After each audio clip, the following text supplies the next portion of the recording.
Americas. Good afternoon and good evening to everyone else who is watching us from around the world. My name is Felipe Stefan, and I'm the World Bank's Open Government Strategist, and very excited to be talking to you today and to be hosting this conversation as part of our Google Plus Hangout series on youth and open government.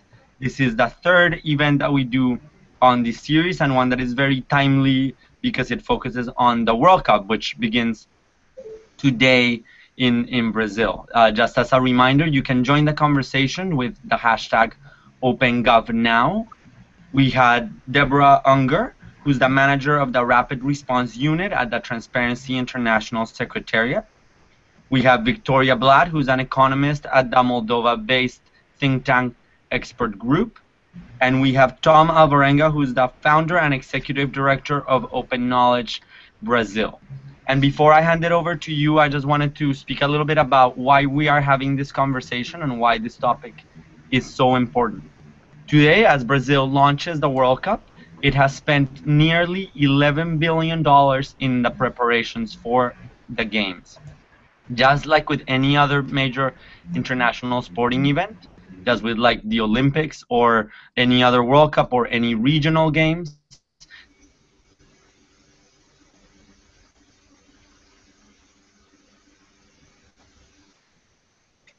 and as those games have a significant amount of spending, that spending can lead to, sorry, give me 1 second, as we make sure that we can continue with the technical problems. But as I was saying, those major international sporting events have a significant amount of public resource spending.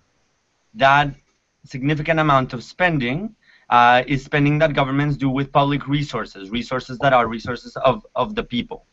And what we're saying is, how can we ensure that those resources are spent so that they have long-term, sustainable, positive impact in the communities in which those resources are spent and for the people of the countries that are spending those resources. And for that, we want to have this conversation, and I wanted to start first with you, Victoria, because you've done quite a bit of work on budgets and open budgeting, and I wanted to ask you, from your experience, what does it take to get citizens involved in government spending? Thank you, Felipe. Thank you for the introduction. I'd like to say hi to everyone who's watching online and the other speakers. Greet everyone. I work with the independent think tank, Expert Group in Moldova. It is specialized in economic and policy research. And indeed, next to all that analytical work, we are also doing work that we would translate the budget information in more understandable terms for citizens and actually build a citizen government understanding and in a way which makes it interesting and makes it understandable for citizens and answers the question, why should citizens care? And what does it take for citizens to get involved in government spending? It takes interpreted data, translated data. It takes citizens to know that they also have the duty to at least understand the basics of how a government works and how a government spends the public funds. And also it takes enablers of public dialogue, such as a series of think tank organizations around the world and other grassroots initiatives, enablers from around the world. So more often it is that, but it is also about finding the right people that are interested in the topics and have them work at the local level. So basically, that's what it takes.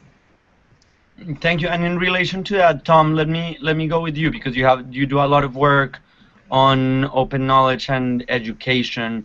What does it take for youth to be involved? What does it take to mobilize youth to be involved in the way that their government uses their money? Myself, my particular reasons, you mean? Sure. Yeah. Yeah. Well, well, I live in a society where it seems everything is not planned and wrong, and we have a lot of problems. And we don't have a culture of political engagement. We grow up hearing that politics is not discussed. I don't know why, maybe because you just left a dictatorship period for about 25 years, I think, 30 years, yes, about 30 years. And well, seeing all this thing wrong, like how the money from our taxes are spent. So I'd like that it be better spent. For this, I myself engage more on these issues. But unfortunately, we have to have a cultural change for have more people engage on it, mainly the youth. And this will start with education. Yeah, thank you for that. And Ana Luisa, you work on an initiative that is called Clean Games inside and outside the stadiums, and I think it is interesting that that's the name of it, because I think it acknowledges a fact that we all know but that we don't often talk about, and is that big sporting events like the World Cup are not just about the sport itself, but are about a lot of things that happen around those soccer games. They're about the roads that get built, they're about the stadiums, they're about the hotel infrastructure, they're about a whole sort of spending that occurs around those events. Tell us a little bit about your initiative, the work that you're doing, and why is it that you're focused on this work? So, hi everybody who are watching this, and I would like to introduce what is the Clean Games project. The Clean Games inside and outside the station. It's an initiative by Ethos Institute led with the support of the Sims Integrity Initiative, and the idea, the project, aims to promote three things: transparency, integrity, and social control. Over infrastructure investment for 2014 World Cup and Olympic Games. Why this? Because some years ago, Brazil takes another games, Pan American Games, and in this time we have a consignor surrounded by suspicions of huge corruption. So because of that, in the challenge of organizing two major events, the FIFA World Cup, the Olympic Games, years after these Pan American Games, brings to us a challenge to do something different in this time. So the Clean Games have some strategies to bring the culture of transparency to Brazil, and we created some tools to do this. And one of tools is the transparency indicators that we construct to see how the host cities publicize your investments in World Cup. So it's one of the things that we do, and with the civil society, we are organizing committees in the host cities too, to realize some actions to bring this culture of transparency, social control. So it's a participating project. Like Tom said, it's a thing to bring this culture to Brazil, to change what we did in the we made in Pan American Games. Great. And Deborah, based on that, let me go with you. There's a question about integrity and the role that the broader theme of integrity plays in regards to sporting events. What are your reflections around that concept of integrity within major international sporting events?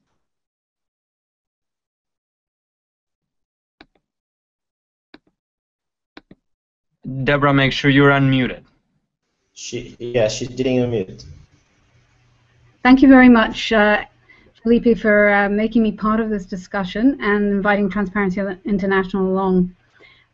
Integrity in sport is a very high-profile issue these days, and I think that our perspective is that we've divided into two. There's integrity in sport itself, which is the sporting organizations that govern the sports. And as we see in the World Cup at this point, this has come to the fore with a lot of criticism of how FIFA is run. There is also integrity on the pitch, and this also has become a very big issue, with match fixing taking a high-profile, headline-grabbing spot across the world media. And what we do at Transparency International is we obviously promote prevention and education and awareness raising of the pitfalls of match fixing. And we're involved in one project in Europe to try and help spread education programs among players and referees and people like that, and coaches who are very close to the issue of match fixing. And we believe it is education and prevention, and you teach them the difficulties that they might get involved with, and you give them the tools to say no to match fixing on that side. And then in the governance side, and we're talking about open governance here, we think that the sporting organizations are far too opaque themselves, and they must be much more transparent about how they go about their business. And in that way, the fans, who I hope will enjoy the World Cup, will have much more trust in the way that they run their sports. And those are the things that we advocate. Thank you for that. Definitely the starting point for a much broader conversation that I'm hoping we have in the course of the time that we have together. As a reminder to our audiences that are watching, you can join the conversation with hashtag OpenGovNow, and you can send your questions, and we'll make sure to bring those to the panel. We're already receiving great questions, and we want to hear from you, because this is a conversation that involves us all. Because regardless of whether we're in a developed country or a country that is developing, whether we're rich or poor, the way that our governments spend our resources affects our lives and the lives of those in our communities. And in light of that, I wanted to go back to you, Tom, and ask you a question about how do we move forward to make sure that youth who are beneficiaries of these public resources, who are the future of these communities, can actually have the capacity and the will and the channels to be able to participate more fully on government decision-making processes. How is it that youth can better interact with their government? What is the role of education in that regard?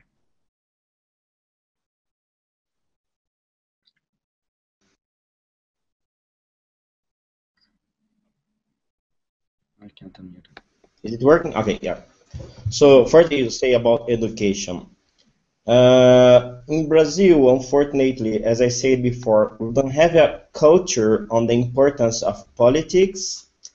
Now we are a young democracy, and we are like thinking so far that democracy is just voting each 4 years, and during the process of making politics, we are not engaging ourselves on things that influence our daily lives. We don't follow the politicians or representatives that they are taking decisions that influence our lives.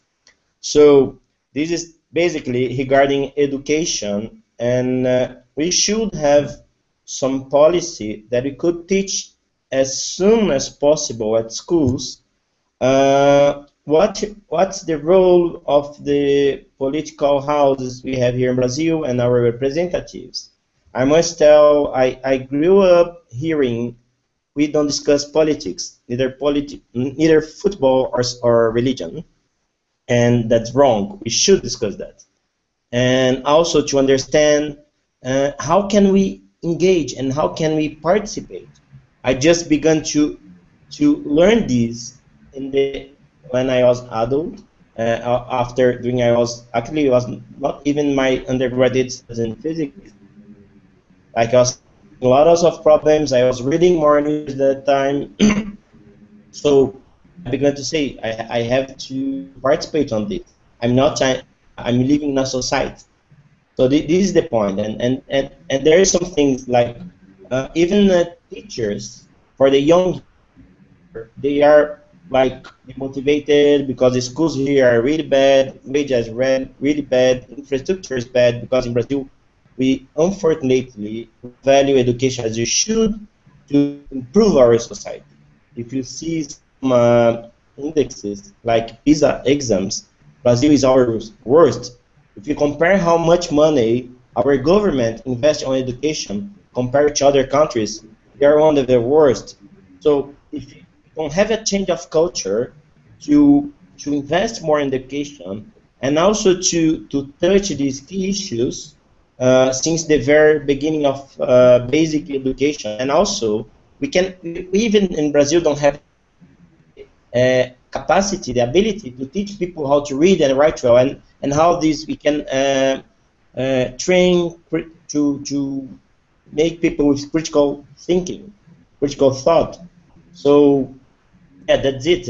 If you don't have a cultural change, like just another example, I talked to our former president, Fernando Henrique. I asked why we are just discussing university and you are not discussing basic education, since you form a lot of illiterate people. People spend 11 years at school and they even don't learn how to read and write well.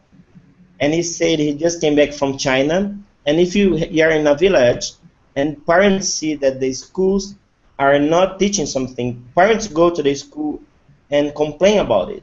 This doesn't happen in Brazil. If you go even to the schools near to the biggest and most traditional university in Brazil, University of São Paulo, and you see the schools around it, it's really bad. It's really like they don't touch all these issues about education, about citizenship, about political engagement, about any of the bad things we should learn at math, geography, etc. So one of the strategies the former president said to me, we should bring the middle class to the basic schools, because middle class here is more critical. And so if you don't have people that are using these spaces to learn and create a society, criticizing all the problems I'm mentioning, and you can just see in the analysis from the exams we have here, analyzing Brazilian education, internal and external analysis. If you don't have people who can criticize, and like the middle class are just running to the private schools and then they go to the public universities, which are usually, then they don't need to pay anything here, and the public universities, and usually who go there are those who have the opportunity to study in better schools, who could afford to pay it. So we want to have a change, because Brazil, it's about 200 years that we had books allowed to circulate in the country.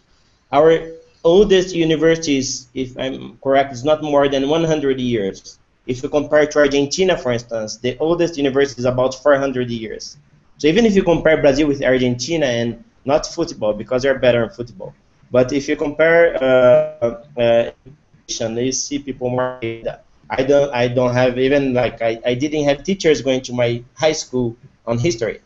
So I'm even ignorant. I'm trying to compensate this reading about my country. But just to have an idea, my history teachers didn't go to the school most of the time. So I was good in math, so for this I ended up doing physics. And for this it's important also to improve access to education. If you have people, you can look on YouTube, just to conclude, you can recommend to look at Asimov interview on education and internet.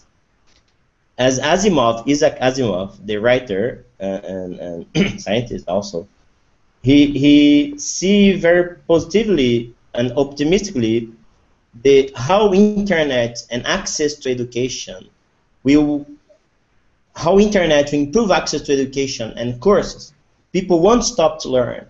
And so if you have those people who are good people to develop their skills and do activities, but that school are not doing this, now through technology we can have it. We just need some guidance. And for this it's even important to have open content, open educational resource, open science. People, you can have young people that can have access to science and knowledge and do things. Yeah, no, that's a perfect segue. Actually, in what is perhaps the most controversial comment yet made on this Google Hangout, I just heard a Brazilian said that Argentina is better than Brazil in soccer. And I am just completely floored. I never thought that day would come that I would hear that. But I think you are saying something, Tom, that is very true, or very important about the culture of participation, democracies in which citizens can participate beyond elections. And at the end, you were making a very interesting point about technology, and I wanted to go to Victoria actually on this point about technology, because we live in a time unlike any other in our history. Even though the World Cup has been going on for quite some time, we now have more tools, better technology that is more sophisticated, that allows us to exchange information more quickly than we've ever had before. So Victoria, what is the role that technology plays in allowing youth and other citizens to actually participate in spending, budgeting processes of their government, and having a relation with their government? What are best practices that you've seen on how we can ensure that citizens and government can speak to one another and can have a two-way relationship around spending processes? Thank you, Felipe, for the question. It is a really challenging one, since we have a lot of technology and we have access. That is one part. But also we have local communities and let's say districts and countries which don't have this type of access to technology. So definitely I should start by saying that in whatever type of work, we should take both into account, that some are exposed to technology while some others still have to work towards there. When referring to technology, indeed it has become a huge part of everyone's lives, at least in the developing and developed countries, and we should use it to our best, to our best possibilities. So whatever it takes. Does it take infographics? Does it take mobile apps to just get your messages out there? And it is indeed about the tools, but we should also answer and question ourselves: is it the right messages that we are sending through this technology? I mean, what is the narratives of our projects, and why is it that people should care about specific, let's say, spending sectors or sporting events, and why is it that that youth should care about how much the government spends? And it is definitely a challenge. It's not an easy one. As a Moldova's example, I can say we often bring several organizations around the country and international donors are organizing events which bring youth together to develop different types of apps. So it's basically data journalism camps or social innovation camps where they are given access to a lot of data, and they are encouraged to get their hands dirty with data and create apps for their communities and create newer ideas for their communities. So one example that I'd like to also say as of technology using websites and using data visualization tools. At the expert group, we have recently collaborated with the Ministry of Education to open all budget data for schools for 2014. So it's plans for budgets in schools for 2014. We have placed them on the website on budgetstories.md in a special section, and we have asked the opinion of youth on why is it important that data is out there. And we were quite surprised to learn that youth do care about, at least the most active youth in schools, they do care about what decisions are made for their schools and what is the data that, what is the budget for, let's say, for the sports room and for repairing their windows or making their schools more heated in the winter. And so, and they have given us, we were actually in a meeting with this young people representing the student councils from the Republic of Moldova, and they were really engaged in the conversation, and we could see that they really wanted to have a say in how decisions are made at the local level. So it really depends on the country level. It really depends on the specific community levels, and I could say that not often are there such, let's say, approaches that work for a whole country or that work for, I don't know, let's say a couple of countries. It's mostly about community-specific interventions, even when it comes to technology. But as I said, and I will repeat myself here, it is important that we do not forget about in informing the people about technology, giving people access to about technology, so they have consequent access to budgets. And so it's important that we don't forget about those who, let's say, don't have computers at home or don't have the mobile network working in their communities. So that is what I wanted to touch upon. Thank you for those points, Victoria. I think you highlight a couple of really key things. That mix of technology-based approaches and non-technology-based approaches to make sure that citizen participation is truly inclusive is a key, really important point. I think you also bring up something that is very interesting, and is that perhaps we may think that the word budgets or the word contracts or budgeting processes or contracting processes are things that citizens may not necessarily care about. But when we're talking about things that people see are directly related to their everyday lives, yes, the way that their buildings are built, whether a road is fixed or not fixed, whether they can get medicines, those things actually people do care about, and those things are things that are very closely related to how governments do budgeting and contracting processes. And so I think there's a great opportunity there for us to involve people, and that's why I wanted to go to you, Ana Luisa, because the world is watching clearly today. We're just hours away from this moment that people have been writing about for a very long time. The World Cup is coming back to South America, and it is starting in just a couple of hours. And just like the world is watching on something that clearly millions of youth find to be very interesting, what is the role, what would you say to those people who are watching, to those young people that are watching both in Brazil, in your own country, and around the world, about what is the role that they can play so that major international sporting events like the World Cup or the Olympics that will also be happening in Brazil can be more open, can be more accountable, and can have resources spent more effectively? Felipe, I want to bring a thing that happens in the past, last year. The young people was present in June 2013 when large demonstrations took place in Brazil. And this audience was composed most of young people. So these young people who desires to source for social participation. So Ethos Institute and the Clean Games Project believe that it's necessary to create this space for participation and the social control. In Brasilia, it's increasingly mobilized society demands it to participate in the decisions, and it's necessary to us to respond to the streets. So we have a population that must be consulted directly, and we need these instruments, and these exist, but and many of which present in our federal constitution. But these tools need to become common in our country.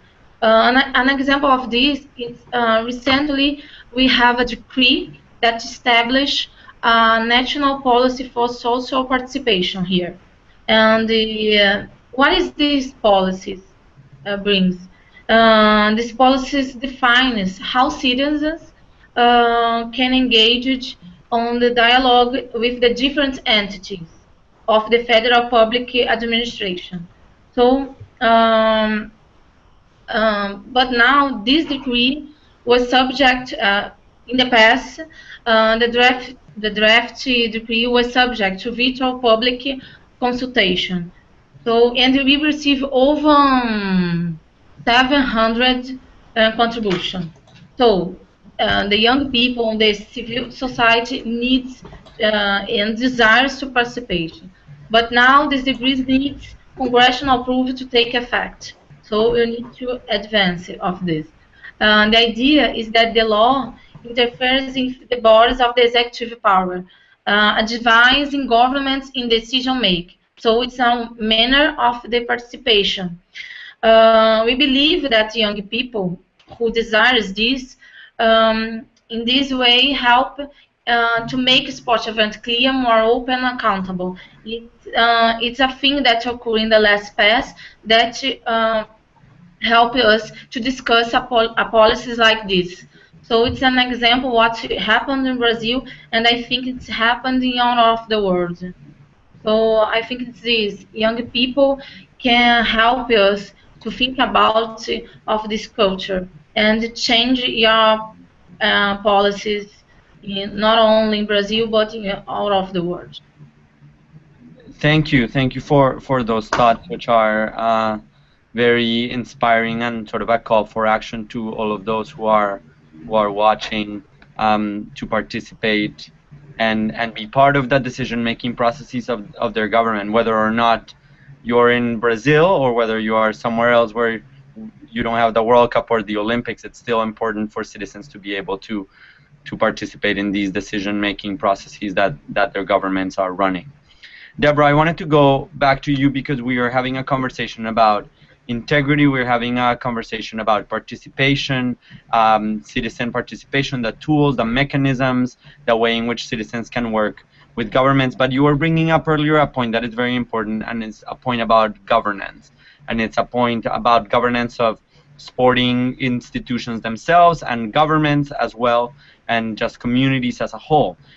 To resolve complex governance problems, it is required that governments not only work on their own or become transparent on their own, or that solely that citizens demand their governments to be more open, but actually effectively and successfully resolving complex governance challenges requires multi-stakeholder collaboration, requires governments working with citizens, working with private sector together to be able to ensure that resources are spent effectively and in a way that is responsive to citizens' needs. How do you think that we could go about fostering an environment of increased collaboration, increased openness, and effectiveness?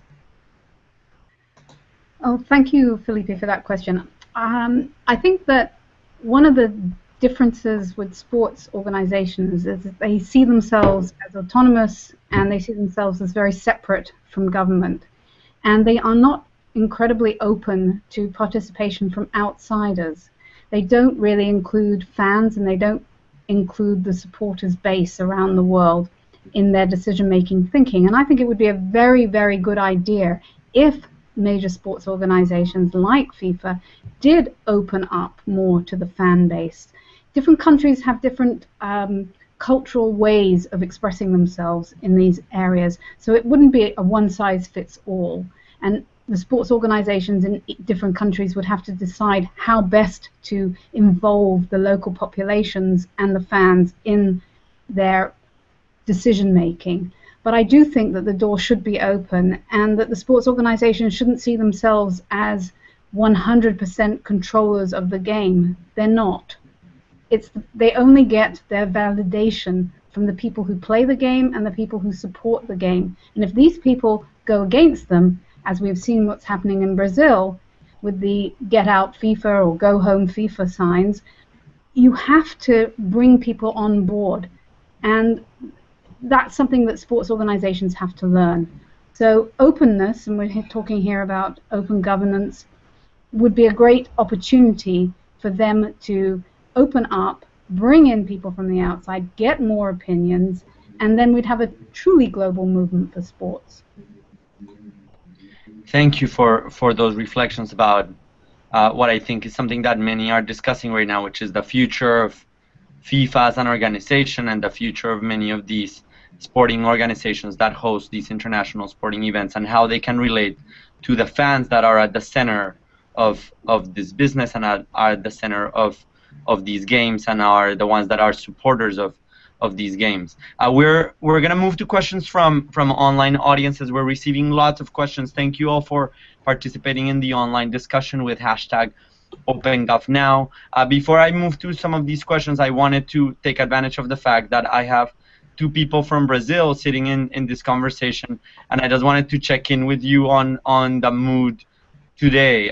Tom, you're in Sao Paulo. How would you describe the mood today in Sao Paulo as the World Cup's about to begin? Well, there's a funny thing I commented recently. This is the World Cup that I see less people excited as compared to others I've lived here. So I've seen about 4 or 5 World Cups, and well, you can hear. I don't know if you can hear. There's some of those I don't know horns now, but I don't know, because I think of the protest and all the corruption involved and all the money spent on sometimes useless stadiums. I think people are more aware how this is spread in circles. And while this is the mood, at this moment, some of my friends are going to protest near the stadium. I just saw a tweet that the security are trying to not keep people gathered together as a strategy for not having protests, but it's unavoidable. If they try to stop people will protest more, as happened last June. And hopefully we have millions of people going to the street to try to say against all these events that are essentially of economical interest. I like football. I watch football since I was very young. But these events that violate human rights of thousands and indirectly millions of people should not happen. And you say people are excited to this event. I was not excited. When I heard that you are going to have, I was not consulted. Would you like to have a World Cup? If someone asked, I would say, no, we have other priorities, as I said before. And that's education, not bread and circles.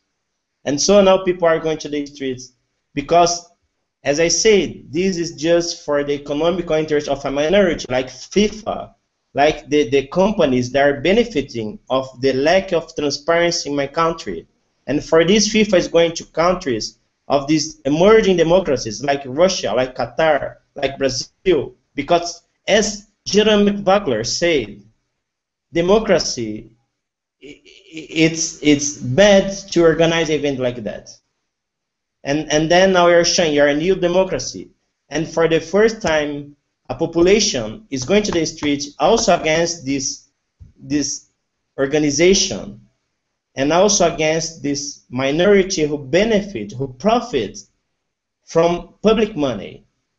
And well, that's the mood. Your mood from Sao Paulo. How's your mood, Ana Luisa, in Rio de Janeiro? Here is something strange. People don't be. It's sad. It's something different in this World Cup. Last World Cup, everybody's happy, but now I don't see this in the streets.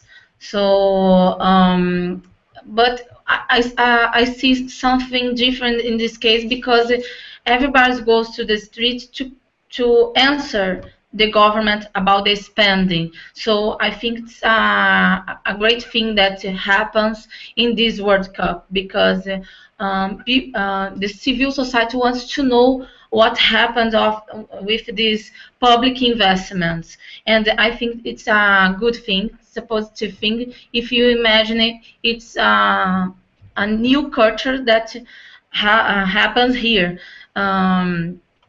So many things are happening in Rio de Janeiro, but I didn't see people so happy today.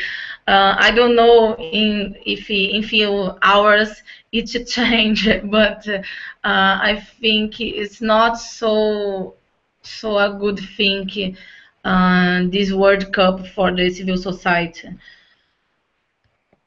It is. I don't know what happened here. Yeah, we'll see how the mood continues to change as the games go along, and also as Brazil not only finishes hosting the World Cup, but then begins and continues its preparations to host the Olympics in 2016, which I can imagine will raise similar questions to some of the ones that are being raised right now. We got a question for you, Deborah, that says, what is the role of international donor agencies in promoting transparency and accountability through sports? Just make sure that your mic's unmuted. The role of donor agencies in international sports. Personally, I wouldn't see that they have such a role, because they don't really donate to the sporting bodies that put on these major international events. It's really the role, perhaps we should talk about the role of the sponsors and the role of the broadcasters, because they provide the huge amounts of money that allow FIFA, the IOC, to put on the bigger events. And I think that they have taken a back seat so far, and they really must speak out more. We saw it last week when 5 or 6 of the major sponsors for the World Cup put out statements questioning FIFA's handling of the corruption allegations. And I think that the sponsors also, during the big scandals that hit the IOC, during the Salt Lake City Winter Olympics, they too put pressure on the IOC, and it was time to reform. It was time to be more open. It was time to have a look at the processes whereby host cities are chosen, people vote, all the money is put into a pot, and where does it go? So I would say that the role is really more of the sponsors and the broadcasters and the supporters to get out there and say, we want change, we want open government in the sporting organizations. And I think if they make a lot of noise, it will happen.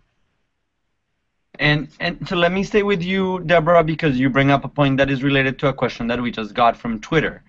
And someone on Twitter says, how can multinationals like Adidas and Coca-Cola contribute to more openness in World Cup spending? What is the role then of private sector, of sponsors like you were bringing up, in contributing to these long-term changes that you are suggesting? Well, I think that if they got together and they talked to the organizations which they give their money to, and they demanded not only accountability from the organization itself, but accountability throughout the supply chain, everything that goes into putting on a World Cup and Olympic Games, then they would have some clout. They spent, I believe, for FIFA in the coming years, $720 million of their own dollars on promoting with the World Cup. Their reputation will be at risk if the World Cup is not seen to be a good event.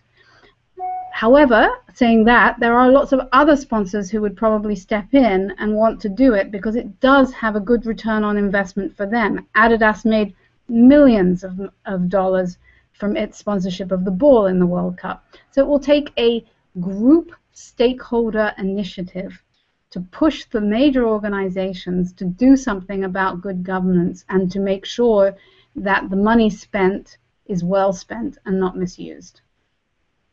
Thank you for that. I think some great points about again going back to some of the institutions that currently control the processes that lead to the decisions that ultimately lead to how these games are organized and implemented. I wanted to go to a question that we got from World Bank Live, from the live chat to you, Victoria, and it's a question about participation based on budget data, because the person who asks this, who is Alejandro Guerrero on World Bank Live, says, in Brazil, some states like Minas Gerais publish budget expenditures, but some other states don't. And so the question is, have you seen a difference in places in which budget data is available, whether citizens actually participate more and are more engaged as a result of that budget data being available?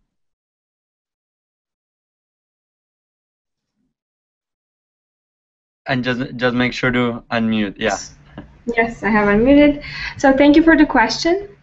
It is, so as I understood, the question is about difference between communities or, let's say, districts where data is open versus where data is not open.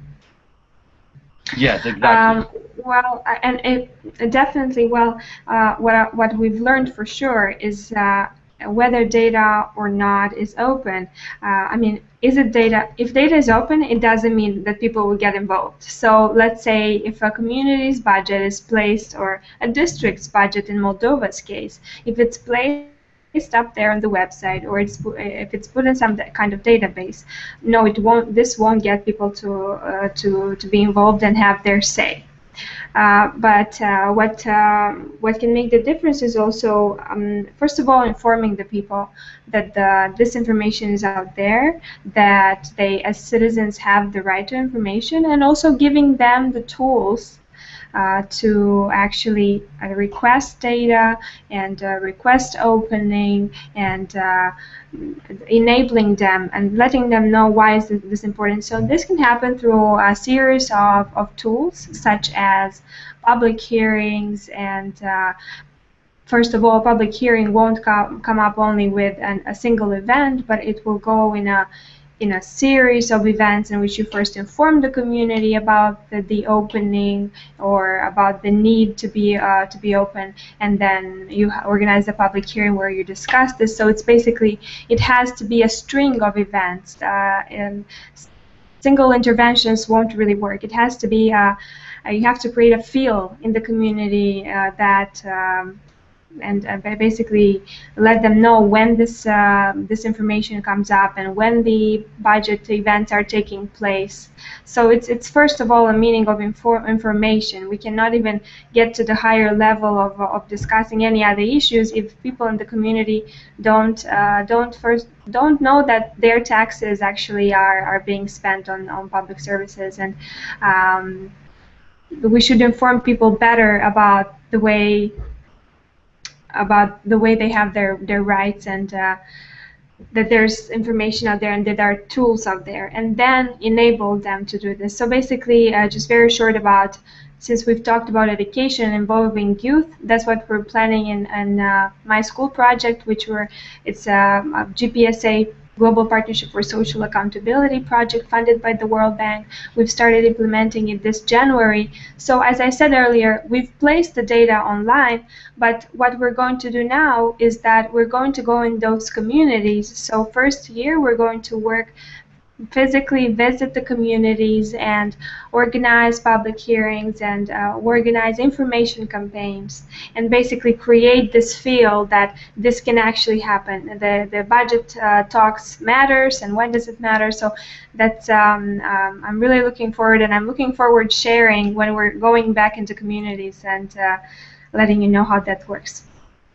No, thank you for that, because I think it helps us realize that there are several points that are emerging from this. First of all is that there has to be proactive disclosure of information from the government side, meaning not only that information is there but not really available to all citizens, but that everyone can access the information and that everyone knows that that information is out there and that it exists.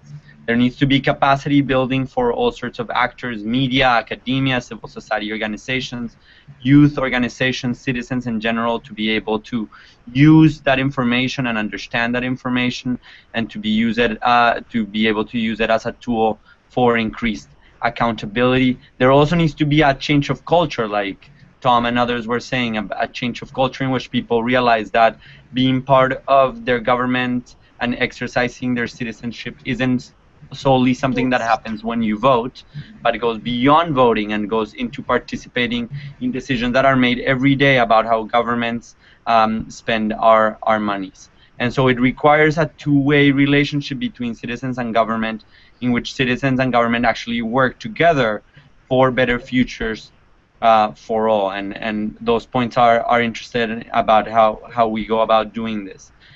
There are some other questions that are emerging, but we're running out of time. One question that I wanted to make sure that you got, Ana Luisa, that perhaps you could answer online, is a question about, there's a lot of curiosity about the transparency indicators for your Clean Games project. And so I don't know if you can give us like a quick preview of how those transparency indicators work, and then I'll make sure to give you all a chance to give us some concluding reflections as we close this chat. Okay, thank you for the question. Transparency indicators, it's one of the 5 main strategies that Clean Games works. And we saw the transparency level with host and state, municipality and the states that host World Cup. So how it works? We have 90 questions to the cities and states to answer about it, and in 2 dimensions: information and participation. And we want to know that is available, the information, and if the information exists first, and then it's available, and how we can use this information. So these questions, these transparency indicators, are based on 4 laws in Brazil, and we have a ranking that was launched in May, the last ranking, that Pernambuco and Ceará is the first, on the top of this ranking. And these transparency indicators shows what Victoria says, because this is different, it depends of the local.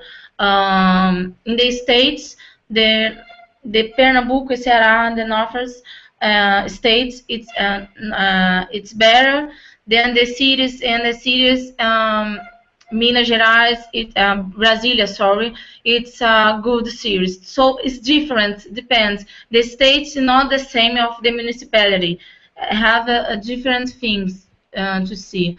I invite all people that is watching this to see our website. That's Clean Games in Portuguese, jogoslimpos.com.br.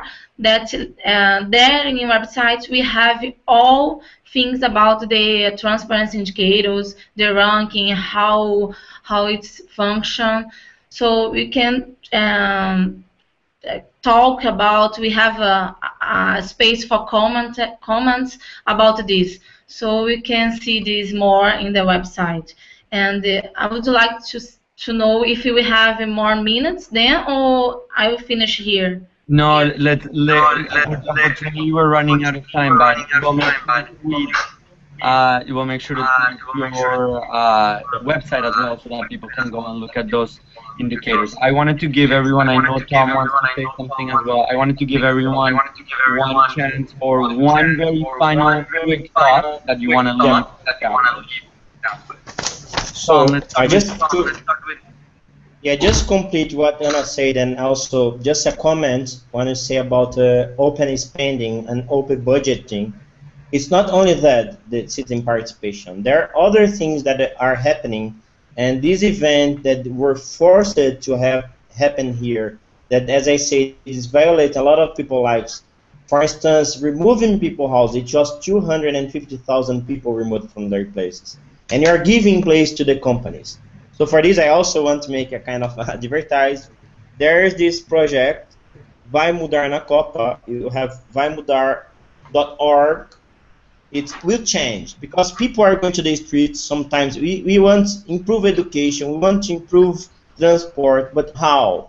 So this project from Open Knowledge Brazil with Avina Foundation support, it's like we want to put into discussion key things like open contracting. How was it possible to have the interest of only a few who are profiting billions of dollars come in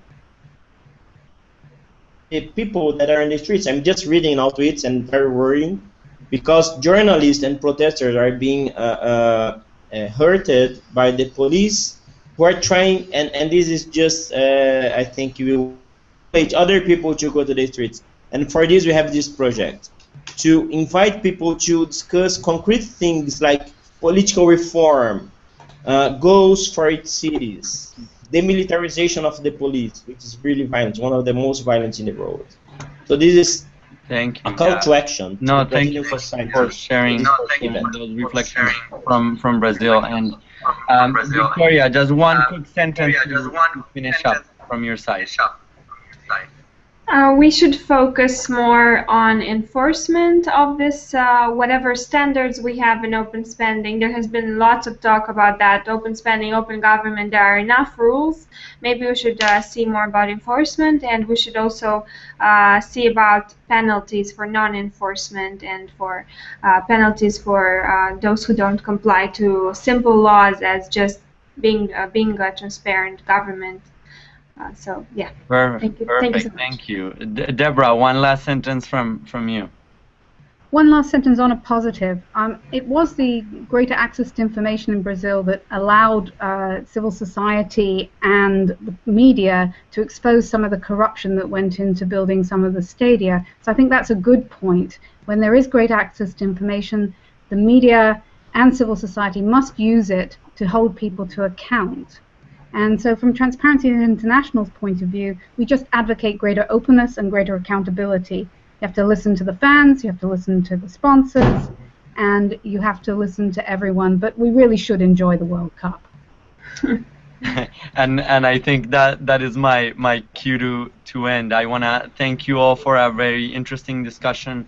I thought we had some great points as to what exactly we can do to ensure that government spending in these international sporting events and also in general done in a way that actually benefits citizens in the long term. And I also want to make sure that this conversation continues, and so make sure to send us your comments, your insights, any reflections that any of you who are watching have as a result of this conversation to #OpenGovNow. We want to make sure to continue this conversation as the games go along, whether you are in the stadiums watching, whether you're in Brazil, whether you're at home, whether you like the World Cup or whether you don't like the World Cup. We want to make sure to hear from you, so make sure to send us your comments, and thank you once again to our panel. We really appreciate your thoughts. Thanks for joining us. Bye.